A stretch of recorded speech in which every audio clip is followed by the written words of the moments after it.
സമൂഹത്തിന്റെ ഭാഗം തന്നെയാണല്ലോ ട്രാൻസ് മനുഷ്യരും ഉൾപ്പെടുന്ന അല്ലെങ്കിൽ ലൈംഗിക ന്യൂനപക്ഷ ആൾക്കാർ. ജസ്റ്റ് ഒന്ന് ചിന്തിക്കുക, ഒരു പെൺകുട്ടി ഒരു ആണിന്റെ ഡ്രസ്സ് ഇട്ട് നടന്നു കഴിഞ്ഞാൽ നമ്മൾ വീട്ടിൽ എന്താ പറയാ, നീ പെണ്ണാണ്, നീ എന്തിനാ ഇങ്ങനെ ഡ്രസ്സ് ഇട്ട് നടക്കുക? സാധാരണ നമ്മൾ കാണുന്നുള്ളൂ ജീൻസും ടോപ്പും ഇട്ടാണ് പെൺകുട്ടികളെ പോലും എന്ത് പറയും അല്ലേ. വളരെ കുഞ്ഞുനാൾ മുതലേ തന്നെ എൻ്റെ ഈ മാറ്റങ്ങൾ ഞാൻ വളരെയധികം അറിഞ്ഞിരുന്നു എന്നുള്ളതാണ്. ഒരു ട്രാൻസ് വുമൺ എന്നുള്ളത് ഒരുപാട് വ്യക്തികൾ പ്രണയിച്ചിട്ടുണ്ട്. ഒരു വ്യക്തികളും പ്രണയം ജീവിതത്തിൽ ഉണ്ടായിട്ടുണ്ട്, ബ്രേക്കപ്പും ആയിട്ടുണ്ട്. എല്ലാ മനുഷ്യരെ പോലെ ബ്രേക്കപ്പും ആയിട്ടുണ്ട്.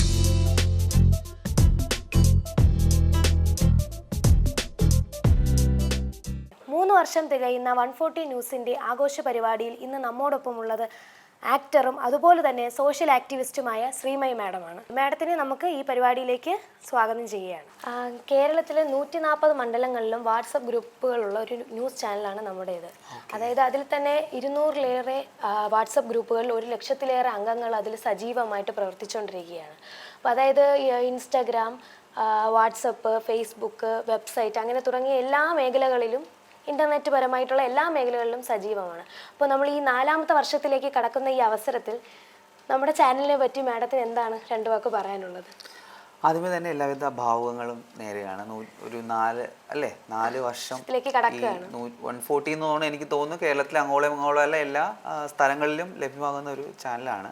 അപ്പോൾ ഞാൻ കണ്ടിട്ടുമുണ്ട് നിങ്ങളുടെ ഒരുപാട് ന്യൂസ് വാർത്തകളൊക്കെ ഒരുപാട് കണ്ടിട്ടുമുണ്ട്. 4 വർഷം ഒരു സ്ഥാപനം നിലനിൽക്കുക എന്ന് പറയുന്നത് തന്നെ വലിയ കാര്യമാണ്. അപ്പം അതിൻ്റെ ഒരു എഫേർട്ടും ഇതിൽ കാണുന്നുണ്ട് എന്നുള്ളതാണ്. അത് മാത്രമല്ല 1 ലക്ഷത്തോളം ആളുകൾ എത്തുന്ന ഒരു ഗ്രൂപ്പ് സംവിധാനമൊക്കെ ഉണ്ടെന്ന് പറയുന്നത് എടുത്തു പറയേണ്ട കാര്യം തന്നെയാണ്.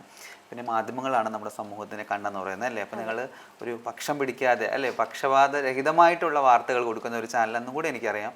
അപ്പോൾ എല്ലാവിധ ഭാവങ്ങളും നേരുകയാണ്. മാഡം ഇപ്പോൾ കറൻ്റ്ലി എന്താണ് ചെയ്യുന്നത്? സോഷ്യൽ ആക്ടിവിസ്റ്റ് ആണെന്ന് പറഞ്ഞു, അല്ലാതെ എന്താണ് ചെയ്യുന്നത് മാഡം ഇപ്പോൾ? എനിക്ക് ഈ സാമൂഹ്യ പ്രവർത്തനം വളരെ കുഞ്ഞുനാൾ മുതലേ ഭയങ്കര ആഗ്രഹമുള്ള കാര്യമാണ്. പക്ഷേ ഒരു ട്രാൻസ് വുമൺ ആയതുകൊണ്ട് തന്നെ നമുക്ക് എത്രത്തോളം റീച്ച് ഔട്ട് ആവാൻ പറ്റും സമൂഹത്തിൽ എന്നുള്ളൊരു സംശയം ഉണ്ടായിരുന്നു. കാര്യം അറിയാമല്ലോ, ട്രാൻസ് സമൂഹത്തിനെ തന്നെ സമൂഹം പലപ്പോഴായിട്ട് ഇങ്ങനെ മാറ്റി നിർത്തുന്ന ഒരു പ്രവണതയാണ് ഇപ്പോഴും സൊസൈറ്റിയിൽ അതങ്ങനെ ഉണ്ട്. അപ്പോൾ ഒരു ട്രാൻസ് വുമൺ എന്നുള്ള രീതിയിൽ സമൂഹത്തിലിറങ്ങി എനിക്ക് എന്ത് പ്രവർത്തിക്കാൻ സാധിക്കും എന്നുള്ളൊരു സംശയം എനിക്ക് ആദ്യമേ ഉണ്ടായിരുന്നു. പക്ഷേ അവിടെ എനിക്ക് ഏറ്റവും കൂടുതൽ ഞാൻ പ്രവർത്തിക്കേണ്ടത് എൻ്റെ സമൂഹത്തിനിടയിൽ തന്നെയാണ് എന്നുള്ള ഒരു ചിന്ത തന്നെയാണ്. കാര്യം സമൂഹത്തിൻ്റെ ഭാഗം തന്നെയാണല്ലോ ട്രാൻസ് മനുഷ്യരും ഉൾപ്പെടുന്ന അല്ലെങ്കിൽ ലൈംഗിക ന്യൂനപക്ഷ ആൾക്കാർ.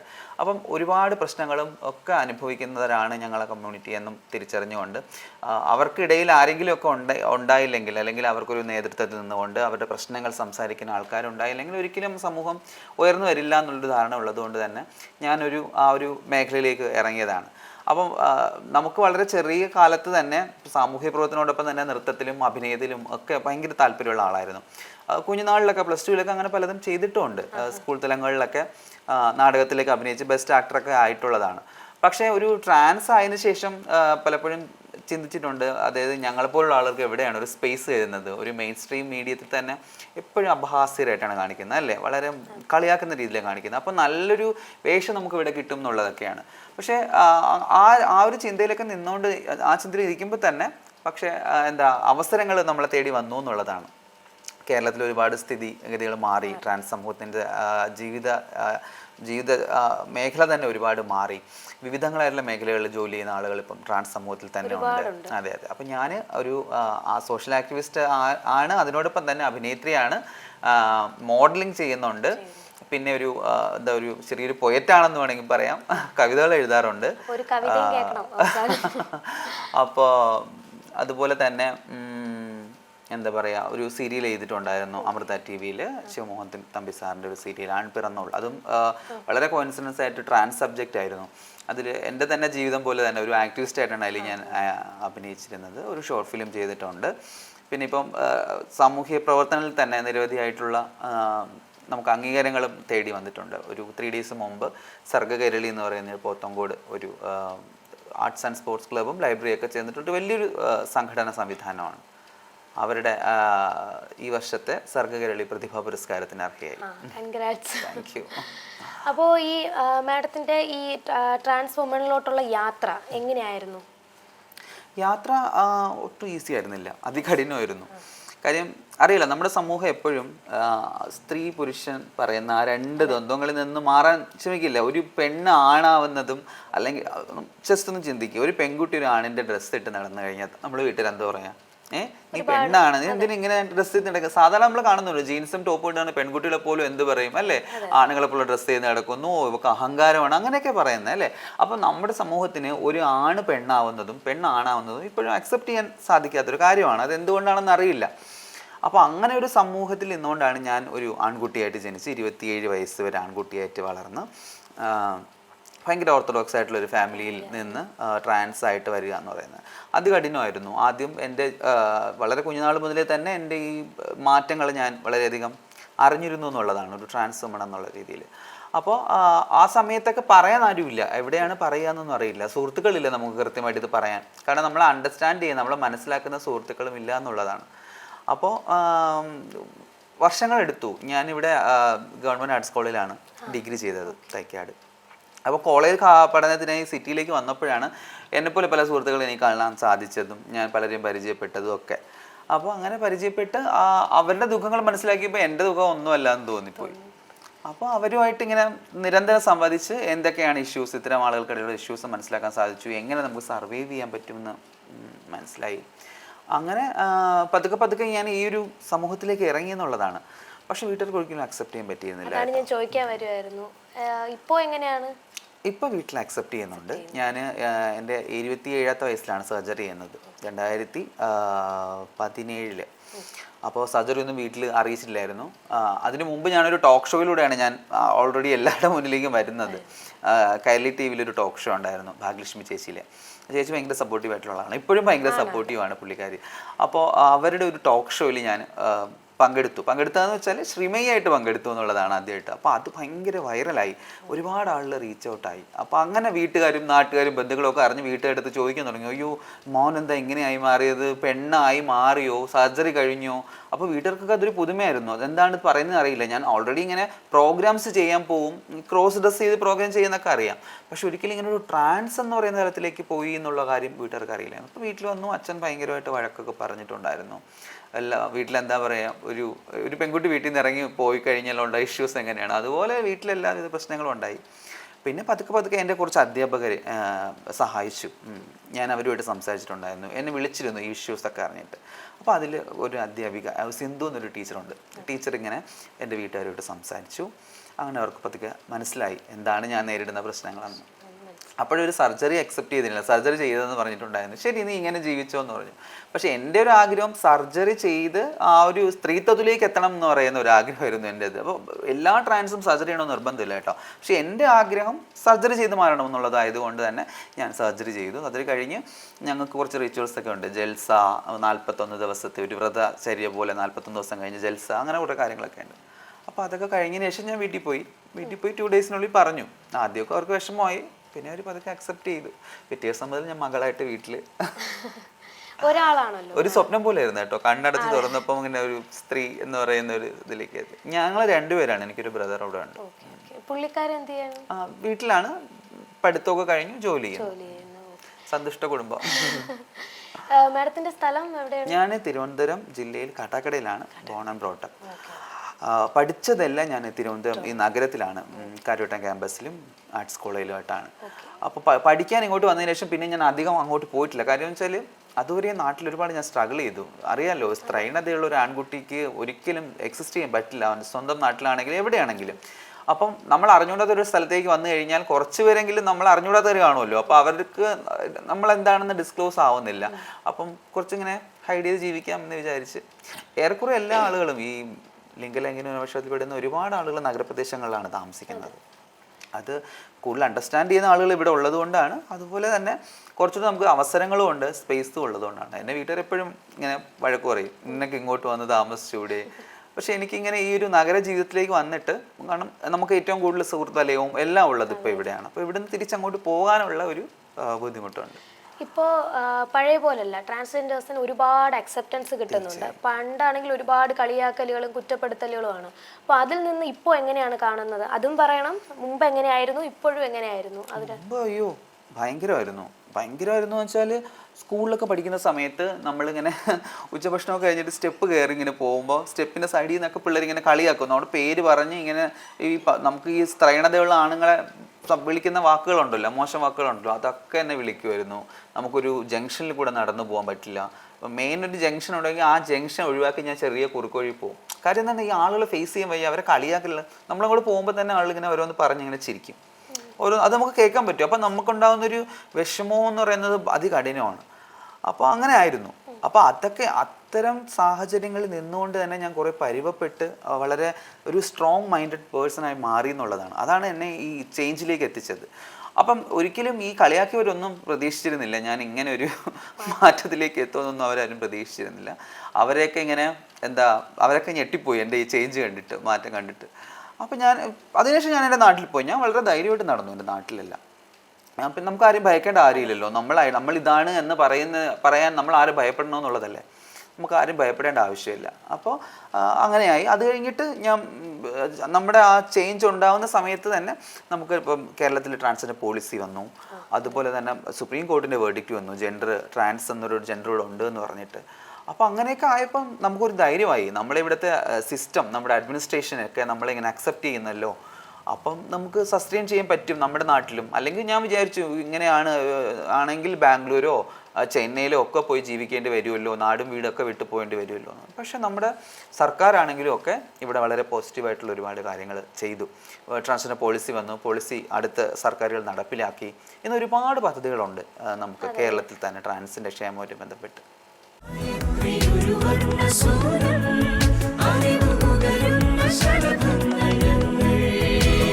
അക്ഷരപ്പിച്ചകൾ നടന്നതിവിടെ, മധുരമാമ്പഴ വിഷാദം ഗ്രഹിച്ചതിവിടെ. ജീവന ചരിത്ര സഞ്ചാരങ്ങൾ ഗോളാന്തരങ്ങളും കണ്ടതിവിടെ. ഗായത്രി ഒരു ജ്ഞാനമന്ത്രം, നെഞ്ചിലുയരുന്നൊരേ അമൃതമന്ത്രം. ഗായത്രി ഒരു മാർഗദീപം, അറിവ് പകരും ചരാതുകൾ ഞങ്ങൾ. മാതൃഗായത്രി, മാതൃഗായത്രി, സ്നേഹഗായത്രി, ഹൃദയഗായത്രി. ഇപ്പോൾ ഈ ട്രാൻസ്ജെൻഡർ ആയിട്ട് മുന്നോട്ട് വരുന്ന കുറേ കുട്ടികളുണ്ടല്ലേ, ഇപ്പോൾ ഫസ്റ്റ് ടൈം ആയിട്ട് വരുന്ന അപ്പോൾ അവരൊക്കെ ആദ്യം ഒരുപാട് ദുരിതങ്ങൾ ആയിരിക്കും. അതായത് മാഡത്തിനെ പോലുള്ള ആളുകളെ പരിചയമില്ലെങ്കിൽ തന്നെ ഒരുപാട് ദുരിതങ്ങൾ നേടുകയായിരിക്കും. അപ്പോൾ എവിടെ നിന്നാണ് അവർക്കൊരു സപ്പോർട്ട് വേണ്ടത്? നമുക്ക് ഞാൻ പറഞ്ഞല്ലോ ട്രാൻസ്ജെൻഡർ പോളിസി ഉണ്ട്. അപ്പോൾ നമ്മൾ ഈ കുട്ടികൾ, അതായത് 18 വയസ്സിന് താഴെ ട്രാൻസ്ജെൻഡറായിട്ട് ഐഡൻറ്റിഫൈ ചെയ്യുന്ന കുട്ടികളെ ജെൻഡർ നോൺ കൺഫേമിങ് ചൈൽഡ് എന്നാണ് പറയുന്നത്. അതായത് 18 വയസ്സിന് താഴെയുള്ള കുട്ടികളുടെ ജെൻഡർ നമ്മൾ പറയുന്നില്ല എന്നാണ്. ഒരു കുട്ടി അവൻ്റെ ജെൻഡർ ഉറപ്പിക്കുന്നത് 18 വയസ്സിന് ശേഷം അത് തുറന്നു പറഞ്ഞു വരുന്നു എന്നുള്ളതാണ്. നമുക്കിപ്പോൾ ട്രാൻസ്ജെൻഡർ ID കാർഡുണ്ട്, സെൻട്രൽ ഗവൺമെൻറ് ഇഷ്യൂ ചെയ്യുന്ന കാർഡുണ്ട്, സ്റ്റേറ്റ് ഗവൺമെൻറ്റിൻ്റെ കാർഡുണ്ട്. അതൊരു പ്രൂഫാണ് നമ്മുടെ ആനുകൂല്യങ്ങൾക്ക് വേണ്ടിയിട്ടുള്ളത്. അപ്പോൾ അത് 18 വയസ്സ് കഴിഞ്ഞിട്ടാണ് നമുക്ക് എടുക്കാൻ. അപ്പോൾ അതിന് മുമ്പുള്ള കുട്ടികൾ അങ്ങനെ പറയുന്നത്. അത്തരം കുട്ടികളെ നമുക്ക് സംരക്ഷിക്കാം. ഇപ്പം കുഞ്ഞുങ്ങൾക്ക് നേരെയുള്ള അതിക്രമങ്ങൾ നടക്കുകയാണെങ്കിൽ നമ്മൾ എവിടെയാണോ അത്തരം സംവിധാനങ്ങളിലെല്ലാം ഇത്തരം അവയർനെസ് നമ്മൾ എത്തിച്ചിട്ടുണ്ട്. ഇപ്പം ശിശുക്ഷേമ സമിതിയിലായിക്കോട്ടെ, സാമൂഹ്യനീതി വകുപ്പിലായിക്കോട്ടെ, അതുമായിട്ട് അതിൻ്റെ അണ്ടറിൽ നിൽക്കുന്ന വിദ്യാഭ്യാസ വകുപ്പിലെല്ലാം ഈ ട്രാൻസ്ജെൻഡർ വിദ്യാർത്ഥികളുമായിട്ട് ബന്ധപ്പെട്ട് അല്ലെങ്കിൽ ട്രാൻസ്ജെൻഡർ മനുഷ്യരുമായിട്ട് ബന്ധപ്പെട്ട അവബോധം നമ്മൾ ഉണ്ടാക്കിയിട്ടുണ്ട്. അതുകൊണ്ട് തന്നെ അത്തരം കുട്ടികൾക്ക് അവിടെ എന്തെങ്കിലും ഇഷ്യൂ ഉണ്ടായിക്കഴിഞ്ഞാൽ അവർക്ക് അധ്യാപകരായിട്ട് സംസാരിക്കാം. അതുപോലെ ഇത്തരം സംവിധാനത്തിലൂടെയൊക്കെയുള്ള സപ്പോർട്ടുകൾ അവർക്ക് കിട്ടും. നമുക്ക് തന്നെ മുമ്പ് ഷെൽട്ടർ ഹോംസ് ഉണ്ടായിരുന്നു നമ്മുടെ സംസ്ഥാനത്ത്. ഇപ്പോൾ ഒരു 2 ഷെൽട്ടർ ഹോമാണുള്ളത്, എറണാകുളം ഭാഗത്താണുള്ളത്. അപ്പോൾ അവിടെ ഇത്തരം കുട്ടികളെ വരുമായിരുന്നു. അവിടെയും നമുക്ക് 18 വയസ്സിന് താഴെയുള്ള കുട്ടികളെ താമസിപ്പിക്കാൻ പറ്റില്ലായിരുന്നു. അതെ, ക്രൈസിസിൽ അകപ്പെട്ട് വരുന്ന കുട്ടികളെ ഇത്തരം ഷെൽട്ടർ ഹോമുകളിൽ നമ്മൾ താമസിപ്പിക്കാറുണ്ട്. ട്രിവാൻഡ്രത്ത് ഉണ്ടായിരുന്നു, ഇപ്പം ഇല്ല. നമുക്ക് എറണാകുളത്ത് മാത്രമേ ഉള്ളൂ ഷെൽട്ടർ ഹോം. അവിടെ താമസിപ്പിക്കാറുണ്ട്. അതിന് താഴെയുള്ള കുട്ടികളെ സാധാരണ തന്നെ നമ്മുടെ ചൈൽഡ് പ്രൊട്ടക്ഷൻ ഒക്കെ ഇല്ലേ, അവരുടെ കീഴിൽ തന്നെയുള്ള സംവിധാനത്തിൽ താമസിപ്പിക്കാറ്. അതുപോലെ തന്നെ ഞാൻ കേട്ടിട്ടുണ്ട് ഈ അമ്മ അല്ലേ, ഓരോ ട്രാൻസ്ജെൻഡേഴ്സിനും അമ്മ, മമ്മി എന്നൊക്കെ പറഞ്ഞ് ഞാൻ ഒരുപാട് കേട്ടിട്ടുണ്ട്. അതെന്താണ് അങ്ങനെ? അത് നമ്മുടെ ഒരു കൾച്ചറിന്റെ ഭാഗമാണ്. അതായത് ഈ ട്രാൻസ് മനുഷ്യർ തന്നെ ഹിജറ എന്നൊക്കെ കേട്ടില്ലേ, ഹിജറ സമൂഹം, അതുപോലെ കിന്നർ എന്നൊക്കെ പറഞ്ഞിട്ട് നോർത്ത് ഇന്ത്യയിലൊക്കെ ഉണ്ട്. അതിപ്പോൾ നമുക്കിപ്പം റിലേറ്റ് ചെയ്യാൻ പറ്റുന്നത്, ഇപ്പം നമുക്കിവിടെ ട്രൈബ്സ് ഉണ്ട് അല്ലേ, നമ്മുടെ ട്രൈബ്സ്, അവർക്ക് അവരുടേതായിട്ടുള്ള കൾച്ചർ അല്ലേ, അവരുടേതായിട്ടുള്ള റിച്വൽസ് ഉണ്ട്, രീതികളുണ്ട്, ജീവിതക്രമങ്ങളുണ്ട്, അത് വിട്ട് അവർ വരത്തില്ല അതിൽ. അപ്പോൾ അതുപോലെ തന്നെ നമ്മൾ ട്രാൻസ് സമൂഹത്തിൽ തന്നെ ഉള്ള ഒരു പ്രത്യേക ഒരു ഒരു ഗോത്രം പോലെയൊക്കെ നമുക്ക് പറയാം. അതിനെയാണ് ഹിജ്റ എന്ന് പറയുന്നതും ഈ കിന്നർ എന്നൊക്കെ പറയുന്നത്. അപ്പോൾ നേരത്തെ പറഞ്ഞു നമ്മൾ വീടുകളിൽ നിന്ന് വിട്ടു വരുന്ന ആളുകളാണ്. അപ്പം അമ്മയും അച്ഛനെയും ഒക്കെ നമ്മൾ ഉപേക്ഷിച്ച് വരുവാണ്. അപ്പോൾ അവർ വരുന്നത് ഇത്തരം കുടുംബങ്ങൾ, പണ്ട് വന്നുകൊണ്ടിരുന്നത് ഇത്തരം കുടുംബങ്ങളിലേക്കാണ്. കേരളത്തിൽ അങ്ങനെ ഒരു സിസ്റ്റം അധികം ഇല്ലായിരുന്നു. തമിഴ്നാട്ടിലും മറ്റ് സംസ്ഥാനങ്ങളിലെല്ലാം ഉണ്ട്. അപ്പോൾ ഇത്തരം ആളുകൾ ആദ്യം ചെന്ന് പരിചയപ്പെടുന്ന ഇങ്ങനെ ഒരാളായിരിക്കും, ഒരു ഹിജറ കമ്മ്യൂണിറ്റിയിൽ ഒരാളെയോ ഒരു കിന്നർ കമ്മ്യൂണിറ്റിയിലെ ആളെയോ ഒക്കെ ചെന്ന് പരിചയപ്പെടും. അവരിതുപോലെ കൂട്ടമായിട്ടായിരിക്കും താമസിക്കുന്നത്. അവർക്കൊരു ഗുരു ഉണ്ടാവും. അവർക്ക് ആ ഗുരുവിന് കീഴിൽ അവരുടെ ശിഷ്യഗണങ്ങൾ പോലെ അവർ ചേലാന്നാണ് പറയുന്നത്, അവരുണ്ടാവും. അപ്പോൾ അവരിങ്ങനെ അമ്മ മകൾ എന്നുള്ള ബന്ധത്തിലാണ് ജീവിക്കുന്നത്. അതായത് ഈ ശിഷ്യകളായിട്ടുള്ള ആളുകൾ എന്തെങ്കിലും ഇപ്പം അവർക്ക് ജീവിതം ഉപാധി എന്ന് പറയുന്നത് ഇപ്പോൾ ബദായി എന്ന് പറയും, അനുഗ്രഹം കൊടുക്കുക. അതുപോലെ തന്നെ ഓരോ സ്ഥലങ്ങളിൽ ചെന്നിട്ട് ഇങ്ങനെ അനുഗ്രഹിച്ചിട്ട് അവർ കാശ് വാങ്ങിക്കും. ഇതൊക്കെ സ്വരൂപിച്ച് ഇവരുടെ ഗുരുവായിട്ട് വന്ന് ചേർന്ന് ആ ഒരു കുടുംബത്തിലിരുന്നിട്ട് ആ വീട്ടിലെ കാര്യങ്ങൾ ഒരുമിച്ച് നോക്കുക എന്നുള്ളൊരു സിസ്റ്റമാണ് അതിനകത്തുള്ളത്. അപ്പോൾ കന്യാകുമാരിയിലൊക്കെ ഉണ്ട്. എനിക്കൊരു ഗുരു ഉണ്ട്, ആക്ച്വലി കന്യാകുമാരിയിൽ എനിക്കൊരു ഗുരു ഉണ്ട്. അപ്പോൾ ഞാൻ അമ്മ എന്ന് വിളിക്കുന്നത്. അതുപോലെ കേരളത്തിൽ എനിക്ക് അമ്മമാരുണ്ട്. അപ്പം നമുക്ക് ആ ഒരു മാതൃത്വത്തിൻ്റെ ഒരു ഇതുണ്ടല്ലോ, ഒരു വിളിയുണ്ടല്ലോ. അപ്പോൾ അത് നമുക്ക് ഇതിലൂടെ നികത്താൻ സാധിക്കും. നമുക്ക് മകനായിട്ട് എടുക്കാം. ഇപ്പോൾ ട്രാൻസ്മാൻ ആയിട്ടുള്ള ആളുകളെ നമ്മൾ മകനായിട്ട് എടുക്കാറുണ്ട്. അല്ലാതെ തന്നെ കമ്മ്യൂണിറ്റിയിലുള്ള, അതായത് സാധാരണ സിസ്റ്റൻ്ററായിട്ടുള്ള സ്ത്രീകളും പുരുഷന്മാരുമായിട്ടുള്ള ആളുകളിൽ നിന്നും നമ്മൾ മകനായിട്ടും മകളായിട്ടും ഒക്കെ സ്വീകരിക്കാറുണ്ട്. അതൊരു ബന്ധമാണ് ആക്ച്വലി. അത് ഇതുപോലെ നമ്മുടെ ചടങ്ങുകളുണ്ടാവും. ജൽസ എന്ന് ഞാൻ നേരത്തെ പറഞ്ഞില്ലേ, സർജറി കഴിഞ്ഞിട്ട് നടത്തുന്ന ഒരു ചടങ്ങ് 41 നടക്കുന്നതാണ്. അപ്പോൾ ആ ചടങ്ങിൽ നമ്മളൊരു ജമാഅത്ത് എന്ന് പറഞ്ഞിട്ടൊരു സംവിധാനമുണ്ട്. ജമാഅത്ത് എന്ന് വെച്ചാൽ നമ്മളെല്ലാവരും ചേർന്നിട്ട് നടത്തുന്ന ഒരു മീറ്റിംഗ് പോലെ. അതിനകത്ത് ആ ഒരു കുടുംബത്തിലെ മുതിർന്നവരായിട്ടുള്ള നായികമാരായിട്ടുള്ള ആളൊക്കെ ഇരുന്നിട്ട് ഇങ്ങനെ ഇതിനകത്ത് ഓരോരുത്തർ വന്നിട്ട് പറയും എനിക്ക് ഇന്നയാളെ മകളായിട്ട് സ്വീകരിക്കണം എന്ന് പറയുമ്പോൾ നമ്മൾ അവിടെ പറഞ്ഞ് എല്ലാവരുടെയും മുമ്പിൽ വെച്ച് പറഞ്ഞ് അതിനൊരു ഇപ്പം 101 രൂപ വച്ച് ദക്ഷിണ പോലെയൊക്കെ വച്ച് അങ്ങനെ ഒരു ചടങ്ങുണ്ട്. അതൊക്കെ ചെയ്ത് റീത്തിടുക എന്നാണ് പറയുന്നത്. അങ്ങനെ ചെയ്ത് മകനായിട്ടും മകളായിട്ടും ഒക്കെ നമ്മൾ സ്വീകരിക്കാറുണ്ട്. എനിക്കുണ്ട്, മകളുണ്ട്. അത് ട്രാൻസ്മണായിട്ടുള്ള കുട്ടികൾ തന്നെയാണ്. 3 പെൺമക്കളുണ്ട് എനിക്ക്. അപ്പോൾ അത് ഈ ബന്ധങ്ങളെ വളർത്താൻ അതെ മനസ്സിലായി. ഇപ്പം നമ്മൾ ഓൾഡ് ഏജ് ആകുമ്പോൾ നമ്മളെ നോക്കാൻ ആരാ ഉള്ളത്? നമുക്ക് വേറെ ബയോളജിക്കലായിട്ടുള്ള കുഞ്ഞുങ്ങളോ അങ്ങനെയൊന്നും ഇല്ല. അപ്പോൾ അതുകൊണ്ട് അങ്ങനെ ഒരു നമ്മളെ സംരക്ഷിക്കുന്ന ഒരു കവചമായി മാറിയിട്ടുണ്ട് അത്തരം ബന്ധങ്ങൾ. അത് വർഷങ്ങളായിട്ട് മറ്റ് സംസ്ഥാനങ്ങളിൽ നിലനിൽക്കുന്നതാണ്. ഇവിടെ നമ്മൾ കേരളത്തിലും അതിൻ്റെ ഒരു നല്ല വശം നമ്മൾ അഡോപ്റ്റ് ചെയ്തിട്ടുണ്ട്. അതുപോലെ തന്നെ ഈ ട്രാൻസ്ജെൻഡേഴ്സിൽ തന്നെ ഇപ്പോൾ സെക്സ് വർക്കേഴ്സ് അങ്ങനെ ഒരുപാട് മേഖലകളുണ്ട് അല്ലേ? സെക്സ് വർക്കേഴ്സിലുണ്ട്, അല്ലാതെ സോഷ്യൽ ആക്ടിവിസ്റ്റ് ആയിട്ടുള്ള ആൾക്കാരുണ്ട്, അങ്ങനെ ഒരുപാട് ആൾക്കാരുണ്ട്.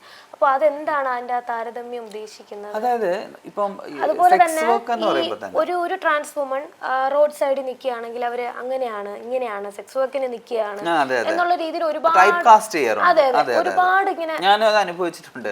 Still I am facing. അത് നമ്മൾ എവിടെയെങ്കിലും ഇപ്പം രാത്രി കുറച്ച് വൈകി ഒരു ബസ് സ്റ്റോപ്പിൽ ബസ് കയറാൻ നിൽക്കുവാണെങ്കിൽ നമ്മളെ ടൈപ്പ് കാസ്റ്റ് ചെയ്യുന്നത് ഇത് അതിന് നിൽക്കുന്നതാണ്. അത് ട്രാൻസ്ഫോൺ മാത്രമല്ല കേട്ടോ, ഒരു സ്ത്രീ നിന്നാൽ പോലും അതങ്ങനെയാണ് സൊസൈറ്റി. അതായത് സൊസൈറ്റിയുടെ ഒരു ലൈംഗിക ചിന്ത അതാണ്. ട്രാൻസിൻ്റെ കാര്യം എടുത്ത് നോക്കുകയാണെങ്കിൽ നമുക്കറിയാം ലിവ്ലിഹുഡ് ഒരു പ്രധാനപ്പെട്ട കാര്യമാണ് അല്ലേ? നമുക്ക് ട്രാൻസ് ആയതുകൊണ്ട് തന്നെ ഇപ്പോൾ ഞാനൊരു പോസ്റ്റ് ഗ്രാജുവേറ്റ് ആണ്. എനിക്കുള്ള അവസരങ്ങളെന്ന് പറയുന്നത് വളരെ ലിമിറ്റഡ് ആണ്. ഒരു തൊഴിലാണെങ്കിലും ഇപ്പോൾ അഭിനയ മേഖലയാണെങ്കിലും ഒക്കെ എനിക്ക് വളരെ ലിമിറ്റഡ് ആയിട്ടുള്ള അവസരങ്ങൾ മാത്രമേ ഉള്ളൂ. അപ്പോൾ എനിക്ക് സസ്റ്റെയിൻ ചെയ്യണം സൊസൈറ്റിയിൽ. അപ്പോൾ മറ്റു ജോലികളൊന്നും ചെയ്യാൻ പറ്റാതെ വരുമ്പോൾ നമുക്ക് ഒരുപാട് ചിലവുകളുണ്ടാകും സൊസൈറ്റി. അതായത് നമ്മൾ വാടക വീട്ടിലായിരിക്കും താമസിക്കുന്നത്. വീടുകളിൽ നിന്ന് പുറന്തള്ളുമ്പോൾ വാടക വീടുകളേ ഉള്ളൂ. അപ്പോൾ അതിനൊരു വലിയ ഭീമമായ തുക വരുന്നുണ്ട്. പിന്നെ നമ്മുടെ സർജറി മറ്റു കാര്യങ്ങൾക്ക് ഇവിടെ ഇപ്പം സർജറിക്കൊക്കെ നമുക്ക് സർക്കാർ അസിസ്റ്റൻസ് നടത്തുന്നുണ്ടെങ്കിലും മറ്റൊരുപാട് ചിലവുകൾ നമ്മുടെ ജീവിതത്തിലുണ്ട്. അപ്പോൾ അതൊക്കെ ഇത് മീറ്റ് ചെയ്യാൻ വേണ്ടി നമുക്ക് സഫിഷ്യൻ്റ് ആയിട്ട് ഇൻകം കിട്ടുന്ന ഒരു ജോബ് വേറെ ഇല്ല. അപ്പോൾ അതുകൊണ്ടാണ് മിക്ക ആളുകളും ഈ ലൈംഗിക വൃത്തി ഒരു തൊഴിലായിട്ട് സ്വീകരിക്കുന്നത്. ട്രാൻസിൻ്റെ ഒരു പ്രശ്നം എന്ന് വെച്ചാൽ ഏകദേശം 90% ആളുകളും അതൊരു തൊഴിലായി സ്വീകരിച്ചു എന്നുള്ളതാണ്. അത് പ്രധാന കാര്യം മറ്റ് അവസരങ്ങൾ കിട്ടാത്തത് കൊണ്ട് തന്നെയാണ് മിക്ക ആളുകളും. അപ്പോൾ അതുകൊണ്ട് തന്നെ ഇപ്പം ഒരു ആക്ടിവിസ്റ്റ് ആയിട്ട് നിൽക്കുന്ന ആളുകളാണെങ്കിൽ പോലും ആളുകൾ ടൈപ്പ് കാസ്റ്റ് ചെയ്യുന്നത് എന്താണ്? ട്രാൻസ് ആണോ, അവരിതാണ് ചെയ്യുന്നത് എന്നുള്ളതാണ്. പക്ഷെ ഞാൻ അത്തരം ആളുകളോട് ചോദിക്കാൻ ആഗ്രഹിക്കുന്നത് ചെയ്താൽ എന്താ കുഴപ്പം? ഇപ്പോൾ ഇന്ത്യയിൽ അതൊരു കുറ്റകൃത്യമൊന്നുമല്ല. ഓൾറെഡി തന്നെ അതിന് ഒരുപാട് നിയമപരമായിട്ടുള്ള സംരക്ഷണം മറ്റു കാര്യങ്ങൾക്കും കൊടുത്തിട്ടുണ്ട്. ലൈംഗിക തൊഴിൽ ചെയ്യുന്ന ആളുകൾക്ക് പോലും കൊടുത്തിട്ടുണ്ട്. അതൊരാളുടെ ജീവിത മാർഗമാണ്. അതിനെ നമ്മൾ മോശപ്പെടുത്തി ആ രീതിയിൽ കാണേണ്ട കാര്യമില്ല. ഞാൻ ആരെയും ന്യായീകരിക്കുന്നതല്ല. പക്ഷേ എങ്കിൽ പോലും ഞാൻ ഇപ്പോൾ എൻ്റെ സമുദായത്തിലുള്ള ആളുകൾ ഏറ്റവും കൂടുതൽ ക്രൂശിക്കുന്നത് അവർ ലൈംഗിക തൊഴിൽ ചെയ്യുന്നു എന്നുള്ളതാണ്. ആ തൊഴിൽ ചെയ്യില്ലെങ്കിൽ പിന്നെ അവർ എന്ത് തൊഴിൽ ചെയ്ത് ജീവിക്കും? ഭക്ഷണം കഴിക്കണ്ടേ അല്ലേ? വേറൊരു തൊഴിലും ആരും കൊടുക്കുന്നില്ല.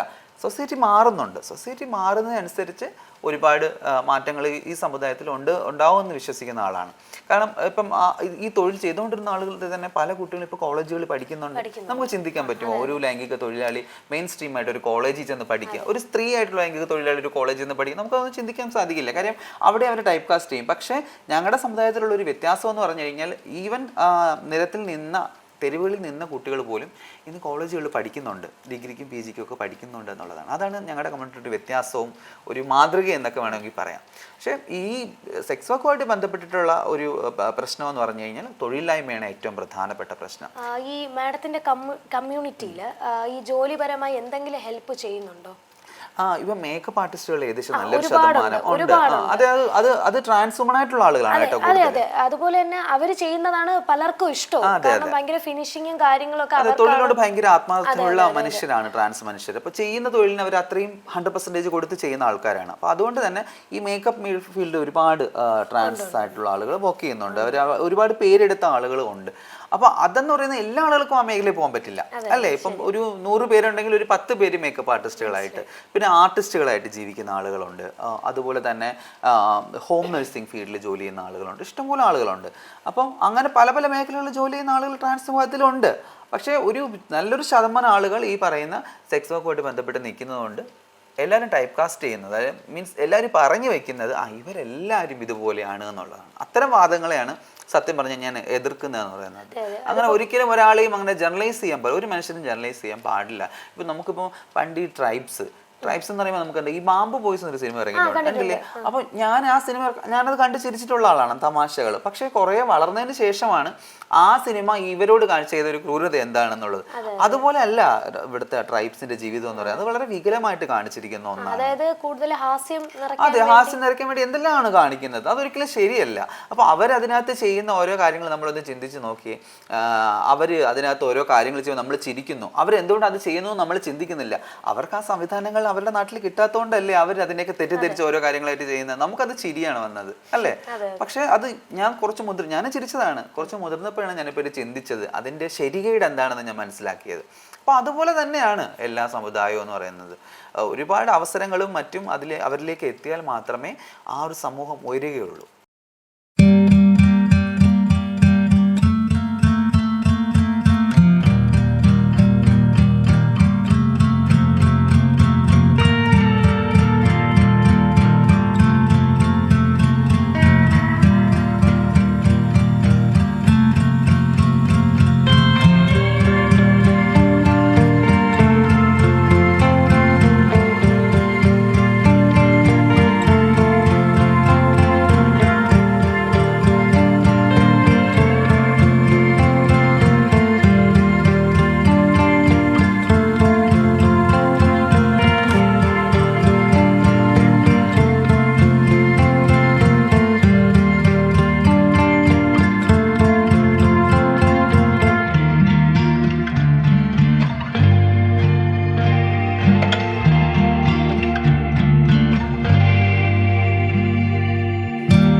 ഒരിഷ്ടം ഇപ്പൊ എല്ലാരോടും തോന്നും അല്ലേ. ഇപ്പൊ നമുക്ക് കുഞ്ഞു പെറ്റുണ്ടെങ്കിൽ ആ പെറ്റിനോട് തന്നെ പ്രണയം തോന്നും. അതുപോലെ ഏതെങ്കിലും ഒരു വ്യക്തി, പെറ്റല്ല ഒരു വ്യക്തി ജീവിതത്തിലുണ്ടോ?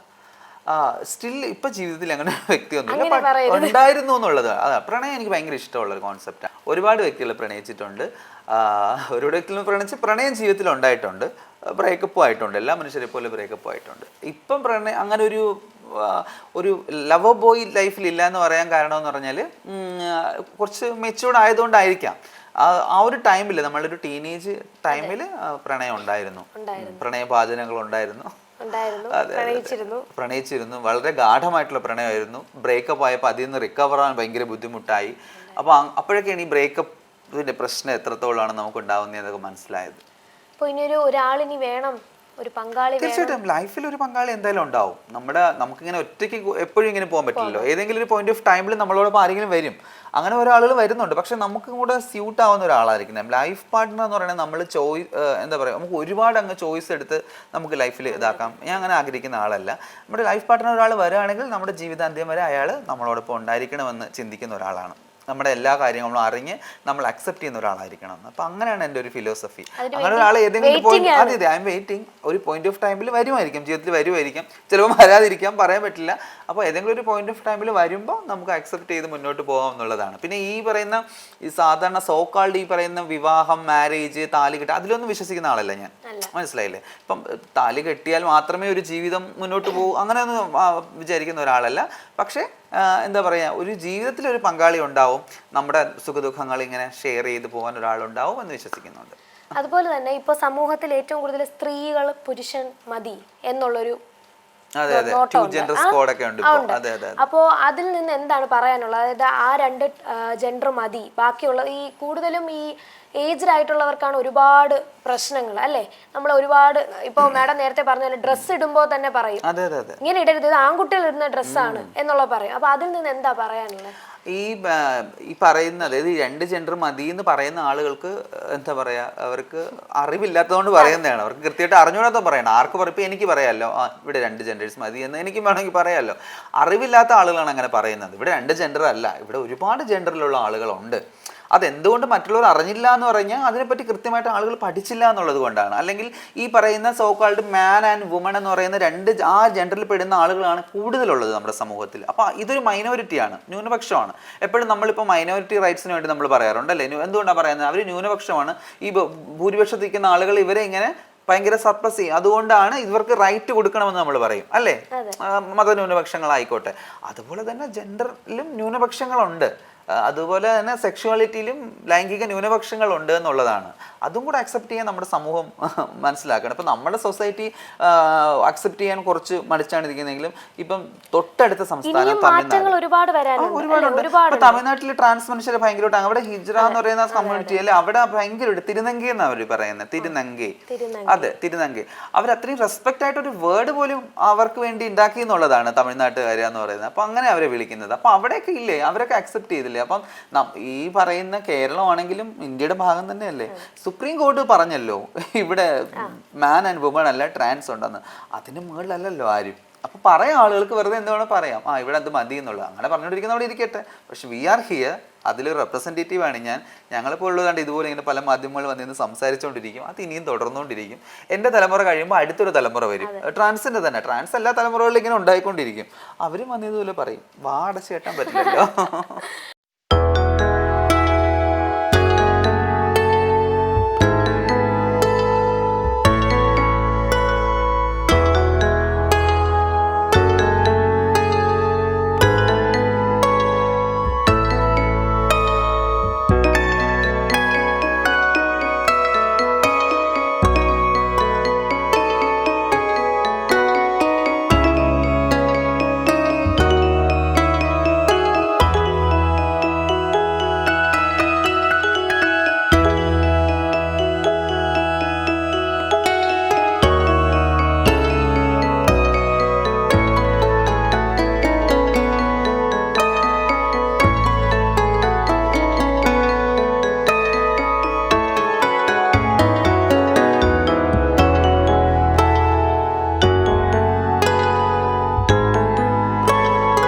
അപ്പോൾ ഇനി ഉള്ളതെന്ന് വെച്ചാൽ സർജറി അല്ലേ, അതൊരു ഭയങ്കര പ്രശ്നമായിട്ടുള്ള അല്ലെങ്കിൽ ഒരു വേദനാജനകമായിട്ടുള്ള ഒരുപാട് ഇതാണെന്ന് ഞാൻ കേട്ടിട്ടുണ്ട്. അതുപോലെ തന്നെ ഒരുപാട് ഇന്റർവ്യൂസിൽ ഒരുപാട് ട്രാൻസ് വുമൻസ് പറയുന്നത് കേട്ടിട്ടുണ്ട്, ഒരുപാട് വേദനയാണ്. ഇപ്പൊ ഏതൊരു സർജറിക്കും നമുക്ക് പെയിൻ ഉണ്ടാവും അല്ലേ?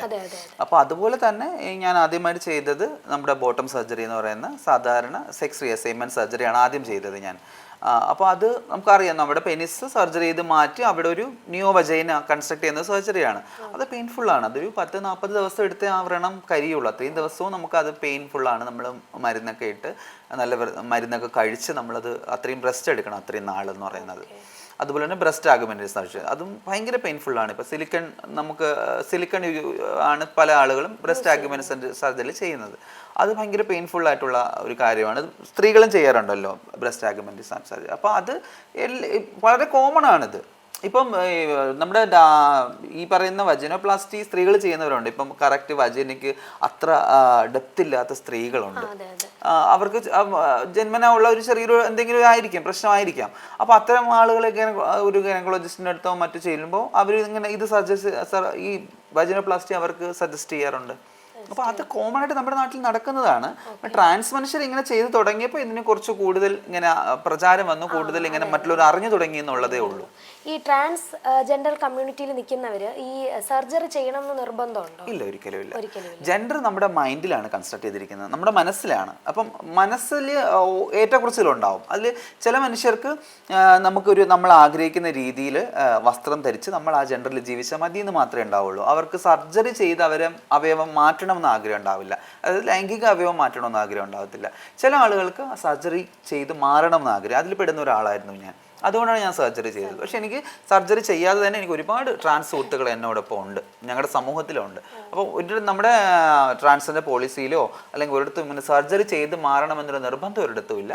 അത് ഓരോ മനുഷ്യരുടെ എന്താ പറയുക, ഇപ്പം 100% എടുത്താൽ ചിലർക്ക് ഒരു 70% ഇങ്ങനെ ചേഞ്ച് ആവണം എന്നൊരു മൈൻഡിലുണ്ടാവും. ചിലർക്ക് ഇത്രയും സർജറിയിലൂടെ മാറേണ്ട, പക്ഷെ എനിക്ക് എൻ്റെ ഐഡന്റിറ്റി ജീവിച്ചാൽ മതി എന്നുള്ളതായിരിക്കും. അത് ഓരോ ആളുകളുടെ മനസ്സിന്റെ ഇത് വെച്ചിട്ടാണ്. ഒരു ട്രാൻസ്ജെൻഡറിനോട്, ഒരു വ്യക്തിയോട് നമ്മൾ മിണ്ടുമ്പോൾ പലരും നമ്മളോട് കുറ്റപ്പെടുത്തും. എന്തിനാ അവരോട് മിണ്ടുന്നത്, എന്തിൻ്റെ ആവശ്യത്തിനാണ്, അങ്ങനെ നടക്കുന്നവരാണ്. അപ്പോൾ അതെന്താണ് പറയാനുള്ളത്? അത് സമൂഹം എങ്ങനെയാണല്ലോ ഈ സ്റ്റാറ്റസ് സിമ്പിൾ ഒക്കെ കൊണ്ട് നടക്കുന്ന ആളുകളാണ് നമ്മുടെ സമൂഹത്തിൽ ഏറ്റവും കൂടുതലുള്ളത്. ട്രാൻസ് മനുഷ്യരോട് മാത്രമല്ല, ഇപ്പം ഒരു ദളിതായിട്ടുള്ള ഒരാളോട് അല്ലേ, നമ്മളിപ്പോൾ അവരെ വീടുകളിൽ പോയാൽ പോലും നമ്മൾ ചേർത്ത് നിർത്തിയാൽ പോലും നമ്മുടെ അടുത്ത് കുറ്റം പറയുന്ന ആളുകൾ ഒരുപാടുണ്ട്. അവർ ഒരുപാട് ഫേസ് ചെയ്യുന്നുണ്ട്. മതന്യൂനപക്ഷത്തിൽപ്പെടുന്ന ആളുകൾ ഫേസ് ചെയ്യുന്നില്ലേ, എല്ലാത്തിലും ഉണ്ട് ആക്ച്വലി. അപ്പോൾ അതുകൊണ്ട് തന്നെ ട്രാൻസ് മനുഷ്യരിലും അവരെയും ചേർത്ത് നിർത്തുന്ന ആളുകൾക്കും ഇത് നിരന്തരം അനുഭവിക്കേണ്ടി വരുന്നു എന്നുള്ളത് തന്നെയാണ്. അത് സമൂഹത്തിൻ്റെ ഒരു കാഴ്ചപ്പാടിൻ്റെ ഒരു പ്രശ്നമാണ്. സമൂഹം വിചാരിക്കുന്ന ഇവിടെ സ്ത്രീയും പുരുഷനും മാത്രം മതി, അത് രണ്ടുമാണ് ഏറ്റവും ഔന്നിത്യമുള്ള മനുഷ്യർ, അല്ലാതെ മാറുന്ന അതൊക്കെ വളരെ മോശമാണ് എന്നുള്ള ചിന്താഗതി വച്ച് പുലർത്തുന്നതുകൊണ്ടാണ് അത്തരം ആളുകളോട് ഇടപെടുന്ന ആളുകളെയും ഇവർ ഡിസ്കറേജ് ചെയ്യാൻ വേണ്ടി ശ്രമിക്കുന്നത് എന്നുള്ളതാണ്. പക്ഷേ എല്ലാ ആളുകളും അങ്ങനെ ഇതാക്കുന്നില്ല എന്നുകൊണ്ട് ആ ഒരു കോൺസെപ്റ്റും ഉണ്ട് കേട്ടോ. അപ്പോൾ അത് സൊസൈറ്റിയിൽ നിന്ന് മാറണമെങ്കിൽ സൊസൈറ്റി കുറേ പരിവപ്പെടാനുണ്ട്, കുറേ മാറ്റങ്ങൾ വരാനുണ്ട് സമൂഹത്തിൽ. ഇപ്പം നമുക്ക് കുറച്ച് മുമ്പ് തന്നെ ഇപ്പം ചില അസുഖങ്ങളോടാണെങ്കിൽ പോലും ഒരു പ്രത്യേക ഒരു സ്റ്റിഗ്മയുണ്ട്. ഇപ്പോൾ പോളിയോ നമുക്കറിയാമല്ലോ, നമ്മുടെ സൊസൈറ്റിയിൽ ഇപ്പോൾ പോളിയോ ഉണ്ടെങ്കിൽ അവരെന്ത് ചെയ്യും, ഒരു ഭിന്നശേഷിക്കാരായി മാറും അല്ലേ, അങ്ങനെ നമ്മൾ പറയുന്നത്. അങ്ങനെ ഈ വികലാംഗതയുടെ വാക്കുകൾ നമ്മൾ ഉപയോഗിക്കാൻ പാടില്ല. അതെ, വളരെ മോശമായിട്ടുള്ള ഒരു പദപ്രയോഗമാണ്. കുഞ്ഞുങ്ങൾക്ക് മാനസികമായിട്ട് പ്രോബ്ലം ഉള്ള കുഞ്ഞുങ്ങളെ അങ്ങനെ പറയരുത്, സ്പെഷ്യൽ ചൈൽഡ് എന്ന് പറയണമെന്നാണ്. അപ്പൊ അത്തരം കുട്ടികളുള്ള വീട്ടിൽ നിങ്ങൾ ശ്രദ്ധിച്ചു നോക്കണം. അത്തരം കുട്ടികളുള്ള വീടുകളിലേക്ക് പോകാൻ പലരും മടിക്കും. അത്തരം പാരന്റ്സ് ഒരുപാട് സ്റ്റിഗ്മ ഡിസ്ക്രിമിനേഷൻ സൊസൈറ്റിയിൽ അനുഭവിക്കുന്നുണ്ടാവും. അതുപോലെ തന്നെയാണ് ഈ ട്രാൻസ് മനുഷ്യരായിട്ടുള്ള ആളുകളുടെ പാരന്റ്സ് അനുഭവിക്കുന്നതും.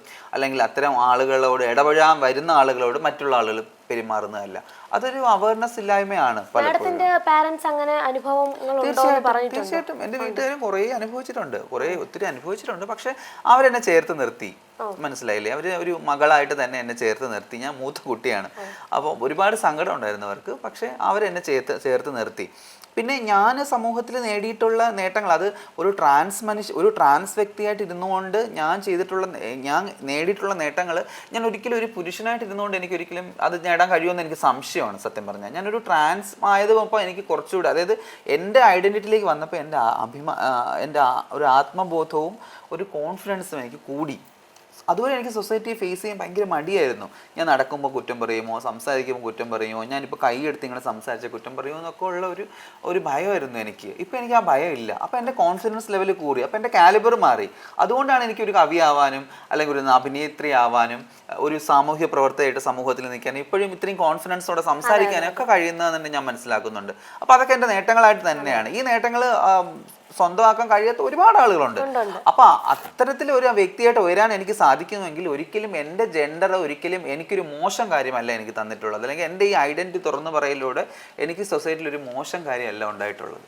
അതിൽ ഞാൻ ഒരുപാട് അഭിമാനിക്കുന്നുണ്ട്. അതിനോടൊപ്പം അതെൻ്റെ ഫാമിലിയും എൻ്റെ കൂട്ടുകാരൊക്കെ അഭിമാനിക്കുന്നുണ്ട്. അതുപോലെ എനിക്ക് മതി, അത് മതി. അതുപോലെ തന്നെ ഈ പറഞ്ഞു ട്രാൻസ്ജെൻഡറിലോട്ട് വരാനുള്ള ഒരു ഇത് മാറ്റങ്ങൾ മനസ്സിലായി. എന്തൊക്കെയായിരുന്നു മാറ്റങ്ങൾ അറിയാൻ വേണ്ടി? വളരെ ചെറുതിലെ തന്നെ ഞാൻ കൂടുതലും കൂട്ടുകൂടിയിരുന്നതും കളിച്ചിരുന്നതും പെൺകുട്ടികളോടായിരുന്നു. എനിക്ക് കംഫർട്ടബിൾ അവരായിരുന്നു. ആൺകുട്ടികൾ എപ്പോഴും ഇങ്ങനെ ബഹളം, വാടാ പോടാ, അവരിങ്ങനെ ബാറ്റും ബോളോ കൊണ്ടുപോകും. എൻ്റെ വീട്ടിൽ അടുത്ത് തന്നെ കുട്ടികൾ ഇങ്ങനെ ക്രിക്കറ്റ് ഒക്കെ കളിക്കും. ഞാൻ സൈഡിൽ ചെന്നിങ്ങനെ നോക്കിയിരിക്കും. അപ്പോൾ അവർ വിളിക്കും, വാ ബോൾ പറക്കാനെങ്കിലും വാന്ന് വിളിക്കും. ഞാൻ പോവില്ല. എന്നിട്ട് എനിക്ക് ആ കളിയോട് എനിക്കൊരു ഇൻട്രസ്റ്റ് തോന്നിയിട്ടില്ല. എന്ന് വെച്ച് സ്ത്രീകൾ ക്രിക്കറ്റ് കളിക്കുന്നുണ്ട്. പക്ഷേ അപ്പോഴേ ഞാൻ ചിന്തിച്ചിട്ടുണ്ട്, എന്തുകൊണ്ട് എൻ്റെ സമപ്രായക്കാരായിട്ടുള്ള ആൺകുട്ടികൾ ഏർപ്പെടുന്ന കളികളിലും മറ്റും എനിക്ക് പോകാൻ പറ്റുന്നില്ല. എനിക്ക് അതിലൊരു ഇഷ്ടം തോന്നുന്നില്ല. എനിക്ക് പെൺകുട്ടികൾ ചെയ്യുന്ന കാര്യങ്ങളോടായിരുന്നു കൂടുതൽ താല്പര്യം. അതുപോലെ തന്നെ ഭയങ്കര കളർഫുള്ളായ വസ്ത്രങ്ങളോടായിരുന്നു താല്പര്യം. അപ്പോൾ എൻ്റെ ഇൻട്രസ്റ്റ് അങ്ങനെ ആയിരുന്നു എന്നുള്ളതാണ്. അപ്പോഴേ ഞാൻ മനസ്സിലാക്കി I M A different person. പക്ഷേ സംതിങ് ഇസ് ദെയർ, എന്തോ ഇഷ്യൂ ആണ് എന്നുള്ളൊരു ചിന്തയായിരുന്നു. കാര്യം നമുക്ക് അന്ന് ഇൻ്റർനെറ്റ് അധികം ഇല്ല, അതായത് നാട്ടുപ്രദേശമാണ്. അപ്പോൾ ഇത് മനസ്സിലാക്കാൻ ഒരു സ്പേസ് ഇല്ല. അപ്പോൾ അത് മനസ്സിലാക്കി ഞാൻ എന്താണെന്ന് മനസ്സിലാക്കാൻ വേണ്ടിയിട്ട് ഞാൻ ഏകദേശം ഒരു 10-20 വർഷം എടുത്തു എന്നുള്ളതാണ്.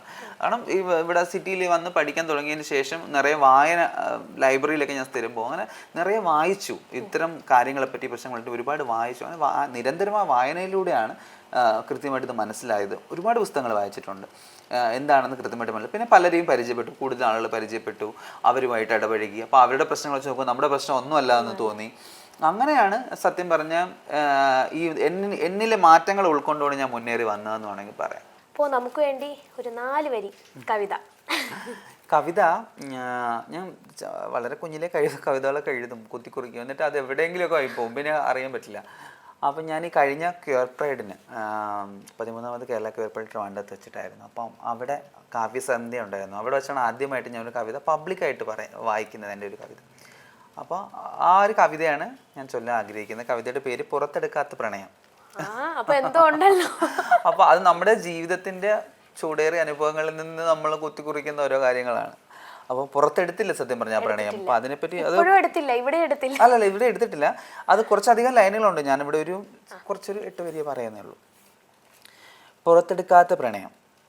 എൻ്റെ പ്രണയമേ, നീ എൻ്റെ ഹൃദയത്തിൻ്റെ ഉള്ളറകളിൽ എവിടെയെങ്കിലും ഒന്ന് ഒതുങ്ങിയിരിക്കൂ. എൻ്റെ പ്രണയമേ, നീ എൻ്റെ ഹൃദയത്തിൻ്റെ ഉള്ളറകളിൽ എവിടെയെങ്കിലും ഒന്ന് ഒതുങ്ങിയിരിക്കൂ. നിന്നെ പുറത്തെടുക്കാൻ ഇപ്പോൾ നിർവാഹമില്ലല്ലോ. നിന്നെ പുറത്തെടുക്കാൻ ഇപ്പോൾ നിർവാഹമില്ലല്ലോ. കാരണം എന്തെന്ന് കാരണത്തിന് പോലും അറിയില്ലല്ലോ. കാരണം എന്തെന്ന് കാരണത്തിന് പോലും അറിയില്ലല്ലോ. പ്രാണപ്രിയന് എൻ്റെ കൈപിടിക്കാൻ ഒരൽപ്പം ധൈര്യത്തിൻ്റെ കുറവ്. പ്രാണപ്രിയന് എൻ്റെ കൈപിടിക്കാൻ ഒരൽപ്പം ധൈര്യത്തിൻ്റെ കുറവ്. അത് അളന്നു വാങ്ങാൻ ഒരു കമ്പോളം എനിത്തിരയണമല്ലോ. അത് അളന്നു വാങ്ങാൻ ഒരു കമ്പോളം എനിത്തിരയണമല്ലോ എന്ന് പറഞ്ഞ് നിർത്തുകയാണ് ഞാൻ. ഇനിയുണ്ട് വരികൾ. അത് എന്താ പറയുക, അതായത് പ്രണയം എൻ്റെ കൈ പിടിക്കാൻ, അതായത് പ്രണയം തുറന്നു പറഞ്ഞ ഒരു പ്രണയിനിയുടെ കൈ പിടിക്കാൻ ഒരു കാമുകന് ധൈര്യമില്ലെങ്കിൽ ആ ധൈര്യം നമ്മളിനി ഇവിടെ നിന്നാണ് അളന്ന് വാങ്ങിക്കുക. അതൊരു കമ്പോളം നമ്മൾ തിരയണം. അപ്പോൾ അത്തരം ധൈര്യമില്ലാത്ത ആളുകൾക്ക് വേണ്ടി ഞാൻ സമർപ്പിച്ചതാണ്. അതായത് ഒരു ട്രാൻസ് വുമണിനെ ആയിക്കോട്ടെ, ഏതൊരു ആളുകളെ ആണെങ്കിലും നമ്മുടെ പ്രണയം ഒരാളെ അറിയിച്ച് ആ പ്രണയം സമൂഹത്തിൽ തുറന്നു പറയാൻ ധൈര്യമുള്ള ആളുകൾ മാത്രമേ അത്തരം ആളുകളുടെ അടുത്ത് പ്രണയമായിട്ട് വരാവൂ എന്നുള്ള. അപ്പോൾ ഈ കവിത ഇനി അങ്ങനെ തുറന്നു പറയട്ടെ, അതെ ധൈര്യപൂർവ്വം ഞാൻ ഈ പ്രണയിക്കുന്ന ആളാണിത് എന്ന് പറയാൻ ഓരോ ആളുകളും ചങ്കൂറ്റം കാണിക്കട്ടെ എന്നാണ്.